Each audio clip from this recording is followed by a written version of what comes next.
రేపే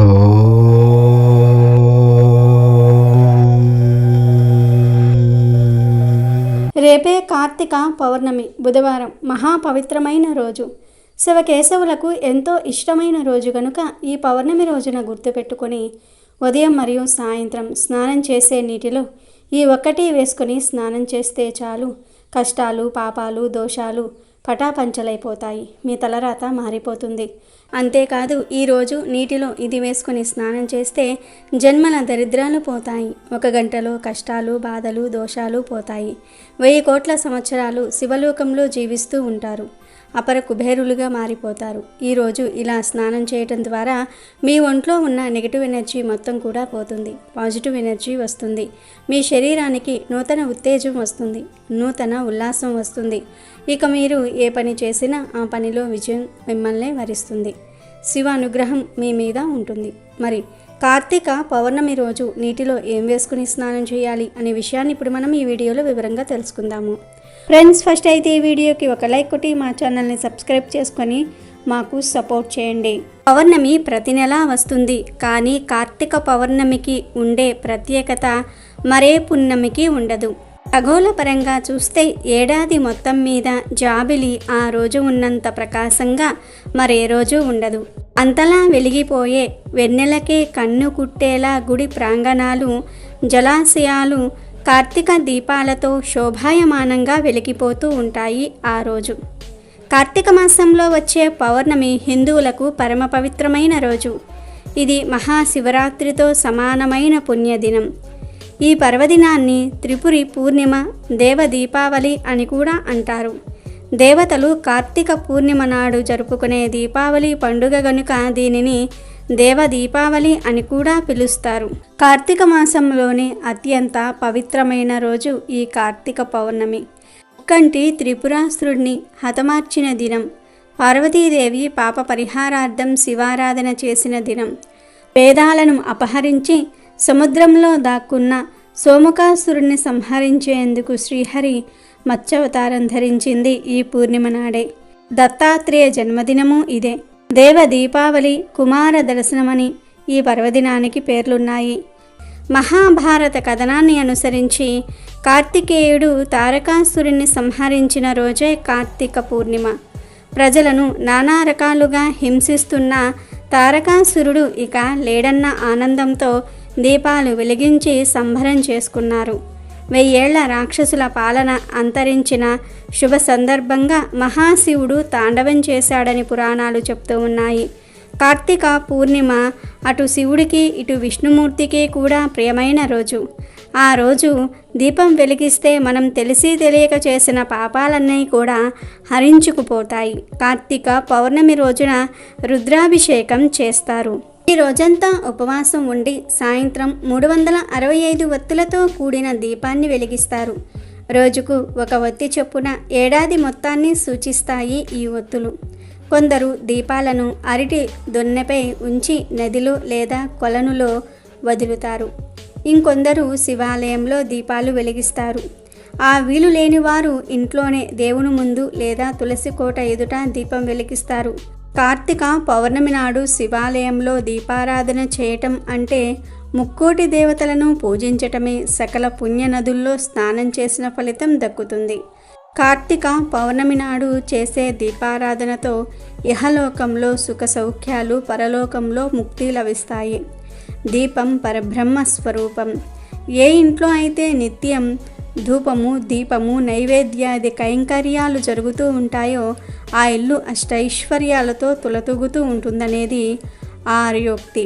నిత్యం ఇంట్లో దీపం వెలిగించటం శుభప్రదం. కానీ సమకాలీన జీవితంలో ప్రతిరోజు ఎవ్వరూ దీపాన్ని వెలిగించలేరు. అందుకే కార్తీక పౌర్ణమి నాడు ఓ పద్ధతిని సూచించారు పెద్దలు. ఈ రోజున కేదారేశ్వర వ్రతాన్ని కూడా ఆచరిస్తారు.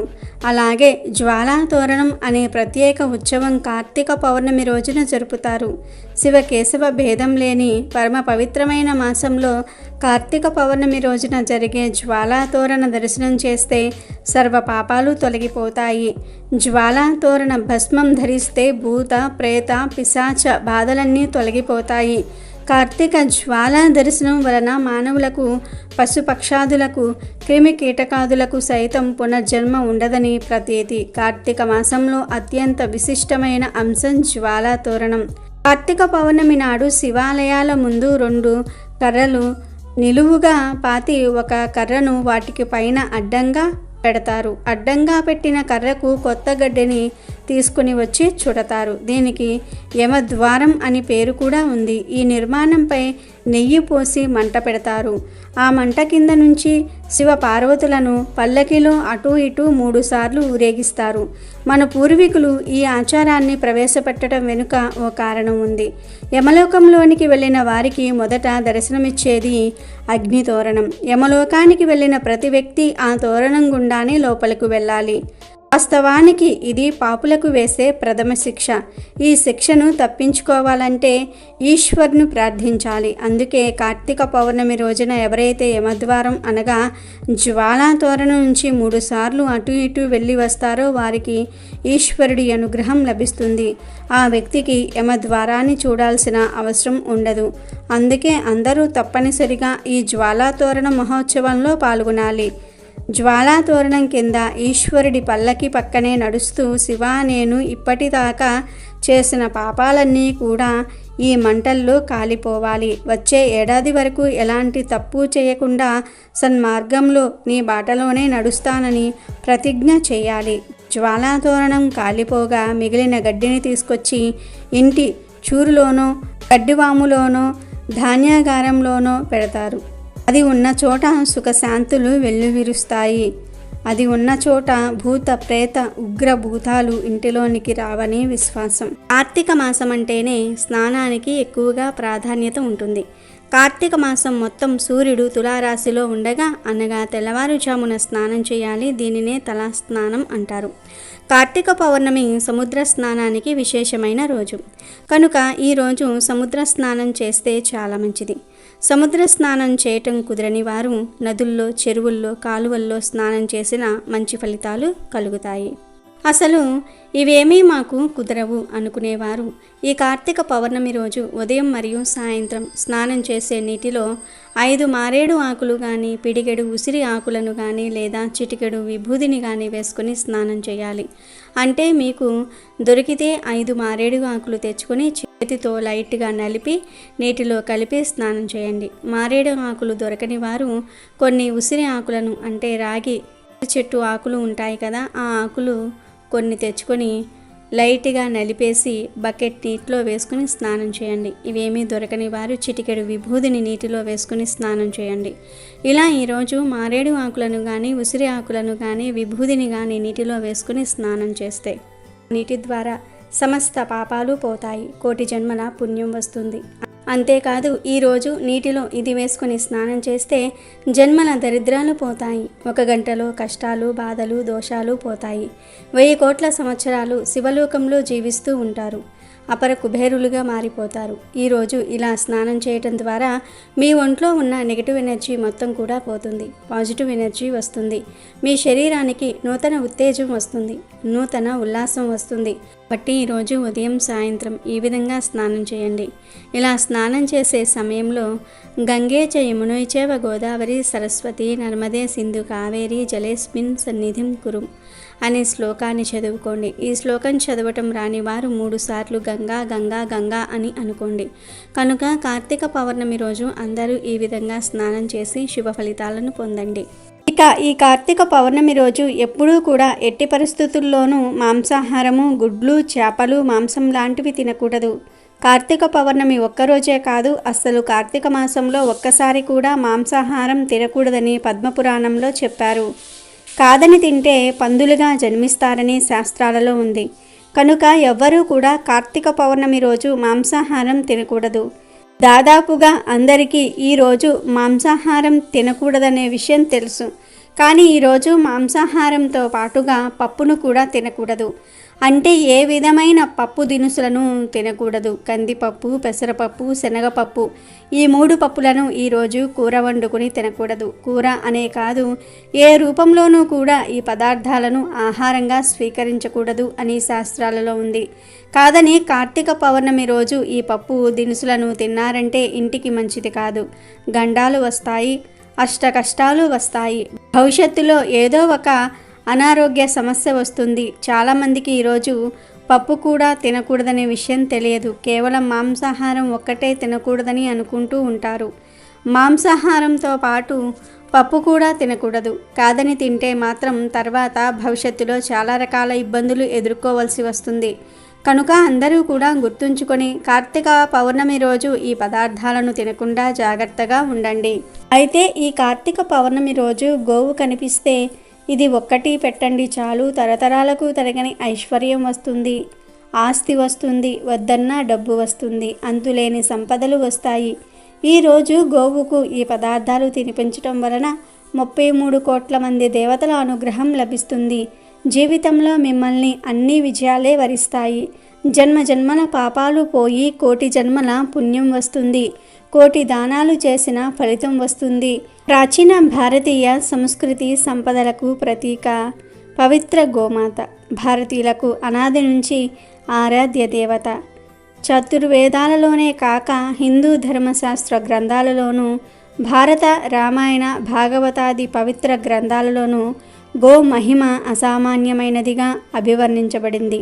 శ్రీకృష్ణ భగవానుడు స్వయంగా గోమాతను పూజించి సేవించి గోపాలకుడిగా వాటి ప్రాముఖ్యతను వివరించాడు. దేవతలతో సరి సమాన కీర్తిని గోవులు సంపాదించాయి. సర్వదేవతా ఆవాసం గోవు. గోవును తల్లిగా భావించి తల్లి చేసే మేలును మనకు కలిగిస్తుంది. కనుక గోవును గోమాతగా తలుస్తాము. ప్రపంచంలో ఉన్న జీవులలో ఆక్సిజన్ పీల్చి ఆక్సిజన్ వదిలే ఏకైక జీవి గోవు. గోవు పాద ముద్రలు పడిన స్థలం అష్టైశ్వర్యాలకు నిలయం. గోవు పవిత్రతకు మరియు శుభానికి చిహ్నం. ప్రాచీన పవిత్ర భారతీయ సంస్కృతి సంపదలకు ప్రతీక గోమాత. భారతీయులకు అనాది నుంచి ఆరాధ్య దేవత. మానవ జాతికి ఆవు కన్నా మిన్నగా ఉపకారం చేసే జంతువు మరి ఒకటి లేదు. గోమాతలో సర్వదేవతలు కొలువై ఉంటారు. అందుకే గోమాతను పూజిస్తే సకల దేవతలను పూజించినంత ఫలితం దక్కుతుంది. ఆవు కొమ్ముల మూలంలో బ్రహ్మ, విష్ణువు నివసిస్తారు. అగ్రభాగాన తీర్థస్థానములు, స్థావర జంగములు అలరారి ఉన్నాయి. శిరస్సుకు మధ్య భాగం శంకరుని గేహ బిగువు అంగాలలో చతుర్దశ భువనాలు ఇమిడి ఉన్నాయి అని అథర్వ వేదం చెప్తోంది. 33 కోట్ల దేవతలు గోవులో కొలువై ఉన్నారు. ఇంతటి పవిత్రమైన గోవు కార్తీక పౌర్ణమి రోజు మీకు కనిపిస్తే పశుగ్రాసాన్ని తినిపించండి. గోవు కనిపించకపోతే మీరే గోవు దగ్గరకు వెళ్ళి తినిపించండి. ఈరోజు ఇలా పశుగ్రాసాన్ని తినిపిస్తే గోవులోని సకల దేవతలు మిమ్మల్ని దీవిస్తారు. నరక బాధల నుండి బయటపడతారు. అనంత కోటి పుణ్యఫలం కలుగుతుంది. పశుగ్రాసం అనే కాదు, ఈరోజు గోవుకు ఇప్పుడు మనం చెప్పుకునే పదార్థాలలో ఏ ఒక్కటి తినిపించినా కోటి జన్మల పుణ్యం కలుగుతుంది. శివ సాయుధ్యం కలుగుతుంది. పట్టిందల్లా బంగారం అవుతుంది. ఈ కార్తీక పౌర్ణమి రోజు బియ్యపిండిలో బెల్లం కొంచెం నీరు కలిపి గోవుకు ఆహారంగా పెట్టడం వల్ల మానసిక ప్రశాంతత కలుగుతుంది. అలాగే నానబెట్టిన కందులను గోవుకు ఆహారంగా పెట్టడం వల్ల మనలో ఉన్న కోపం తగ్గుతుంది. కార్తీక పౌర్ణమి రోజు నానబెట్టిన కుసుమ గింజలను గోవుకు ఆహారంగా పెట్టడం వల్ల మనం చేసిన పాపాలు దూరమవుతాయి. నానబెట్టిన శనగలను ఈరోజు గోవుకు ఆహారంగా పెట్టడం వల్ల మనలో ఆధ్యాత్మిక చింతన ఏర్పడుతుంది. రాగిపిండి మరియు బెల్లము కలిపి గోవుకు పెడితే మనకు ఉన్న దారిద్ర్యాలు తొలగిపోతాయి. కార్తీక పౌర్ణమి రోజు నానబెట్టిన పెసర్లను ఆవుకు ఆహారంగా పెట్టడం వల్ల విద్యా అభివృద్ధి కలుగుతుంది. ఈరోజు ఉడికించిన ఆలుగడ్డలను గోవుకు ఆహారంగా పెట్టడం వల్ల నరఘోష పోతుంది. అలాగే ఈరోజు ఆవుకు క్యారెట్ ఆహారంగా పెట్టడం వల్ల వ్యాపార అభివృద్ధి చెందుతుంది. బీట్రూట్ పాలకూరను కలిపి గోవుకు ఆహారంగా పెట్టడం వల్ల ఐశ్వర్యం కలుగుతుంది. కార్తీక పౌర్ణమి రోజు గోవుకు దోసకాయను ఆహారంగా పెట్టడం వల్ల శత్రువులు మిత్రులవుతారు. టమాటాను ఆహారంగా పెట్టడం వల్ల వివాహ ప్రాప్తి కలుగుతుంది. ఈరోజు గోవుకు వంకాయను ఆహారంగా పెట్టడం వల్ల సంతాన ప్రాప్తి కలుగుతుంది. కార్తీక పౌర్ణమి రోజు గోవుకు అరటిపండ్లు ఆహారంగా పెట్టడం వల్ల ఉన్నత పదవులు కలుగుతాయి. ఈరోజు బెండకాయను పెట్టడం వల్ల మనోధైర్యం కలుగుతుంది. దొండకాయను కార్తీక పౌర్ణమి రోజు గోవుకు పెట్టడం వల్ల మనోవ్యాధి తొలగిపోతుంది. జొన్నపిండి బెల్లము కలిపి గోవుకు పెట్టడం వల్ల తెలివితేటలు పెరుగుతాయి. మినపపిండి మరియు బెల్లం కలిపి కార్తీక పౌర్ణమి రోజు గోవుకు పెట్టడం వల్ల ఐశ్వర్యం కలుగుతుంది. గోధుమ పిండి బెల్లం పెట్టడం వల్ల ఉద్యోగ ప్రాప్తి కలుగుతుంది. నానబెట్టిన పెసరపప్పు పెట్టడం వల్ల ఇంద్రియ నిగ్రహ శక్తి పెరుగుతుంది. నానబెట్టిన కందిపప్పు పెట్టడం వల్ల రుణ బాధలు తీరిపోతాయి. నానబెట్టిన మినప్పప్పును పెట్టడం వల్ల సంపూర్ణ ఆరోగ్యాన్ని పొందుతారు. పచ్చి శనగపప్పు పెట్టడం వల్ల కుటుంబ కలహాలు దూరమవుతాయి. శనగపిండి బెల్లము కలిపి పెట్టడం వల్ల కోర్టు వ్యవహారాలలో విజయం పొందుతారు. కార్తీక పౌర్ణమి రోజు గోవుకు నానబెట్టిన పొట్టు పెసరపప్పు పెట్టడం వల్ల బుద్ధి కుశలత కలుగుతుంది. ఇలా కార్తీక పౌర్ణమి రోజు ఆయా పదార్థాలను భక్తితో గోవులకు సమర్పించుకుంటే మీకు ఉన్న సమస్యలు సులభంగా పోతాయి. తరతరాలకు తరగని ఐశ్వర్యం వస్తుంది, ధనలాభం కలుగుతుంది. కార్తీక పూర్ణిమ రోజు అందరూ ఉపవాసం చేస్తారు. మరి ఆ ఉపవాసం ఎలా చేయాలి? ఈరోజు ఉపవాసం ఉన్నవారు గుడికి వెళ్తే ప్రసాదం తీసుకోవచ్చా? ఉపవాసం విషయంలో ఎలాంటి నియమాలు పాటించాలి? ఉపవాసం ఉండలేని వారు ఏం చేస్తే ఉపవాసం చేసిన దానికన్నా 1000 రెట్ల ఫలితం ఎక్కువ వస్తుంది అనే విషయాలను ఇప్పుడు మనం ఈ వీడియోలో వివరంగా తెలుసుకుందాం. అనారోగ్యంతో ఉన్నవారు, టాబ్లెట్లు వేసుకోవలసిన వారు, బీపీ షుగర్లు ఉన్నవారు ఉపవాసం ఉండకూడదు. అలాగే ఆకలికి ఆగలేని వారు కూడా ఉపవాసం ఉండకపోయినా పర్వాలేదు. ఇలాంటి వారు ఉపవాసం ఉండి ఎప్పుడు ఈ కార్తీక పౌర్ణమి ఉపవాసం అయిపోతుందా అని బాధపడుతూ ఉండకూడదు. ఉపవాసం ఉండలేని వారు చక్కగా పాలు, పండ్లు లేదా టిఫిన్ లాంటివి చేసి శివుణ్ణి పూజించండి. ఇలా ఏదో ఒకటి తిని ఆనందంగా పూజ చేసుకుంటే ఉపవాసం చేసిన దానికన్నా 1000 రెట్ల అధిక ఫలితం వస్తుంది. ఇక్కడ మనసు ఇంపార్టెంట్. మన మనసును భగవంతుడిపై లీనం చేసినప్పుడు ఫలితం అనేది ఎక్కువగా వస్తుంది. మనం ఉపవాసం ఉండి కూడా భగవంతుడిపై మనసును లగ్నం చేయలేకపోతే ఆ ఉపవాసం వ్యర్థమవుతుంది. కాబట్టి కడుపు నిండా తిని కూడా ఆ భగవంతుడిపై మనసును లగ్నం చేయగలిగితే ఉపవాసం చేసి శివుణ్ణి పూజించిన దానికన్నా కూడా ఎక్కువ ఫలితం వస్తుంది. అంతేకాని బాధపడిపోతూ ఉపవాసం ఉండవద్దు. అది శివుడికి నచ్చదు. నేను భోజనం చేయలేదు, నీరసంగా ఉంది అని బాధపడుతూ పూజ చేస్తే అది శివుడికి నచ్చదు, మీకు కూడా మంచిది కాదు. ఆడవాళ్ళు ఇంట్లో చాలా పనులను చేసుకోవాలి. ఉపవాసం ఉండి వారు పనులు చేయలేరు. కాబట్టి అల్పాహారం తీసుకొని ఉపవాసం ఉండి కార్తీక పౌర్ణమి పూజను చేసుకోవచ్చు. కనుక అనారోగ్య సమస్యలు ఉన్నవారు, ఉపవాసం చేయలేని వారు చక్కగా పాలు, పండ్లు, టిఫిన్ తినండి. అవి కూడా చాలకపోతే చక్కగా భోజనమే చేసేయండి. అలా ఏదో ఒకటి తిని ఆనందంగా పూజ చేయండి. ఈ విధంగా ఆనందంగా పూజ చేస్తే ఉపవాసం ఉన్న దానికన్నా 1000 రెట్ల అధిక ఫలితం లభిస్తుంది. అంతేగాని బాధపడిపోతూ ఈ పూజ ఎప్పుడవుతుంది, మేము ఎప్పుడు భోజనం చేయాలి అంటూ ఉపవాసం చేస్తే ఎలాంటి ఫలితం రాదు. ఈ విషయాన్ని గమనించి శక్తి కలిగిన వారు లేదా ఉపవాసం చేయగలిగిన వారు ఉపవాసం ఉండండి. శక్తి లేనివారు పండ్లు, పాలు, పలహారాలు ఏది కావాలంటే అది తిని భక్తిగా దేవుడిపై మనసును లగ్నం చేసి శుభ ఫలితాలను పొందండి.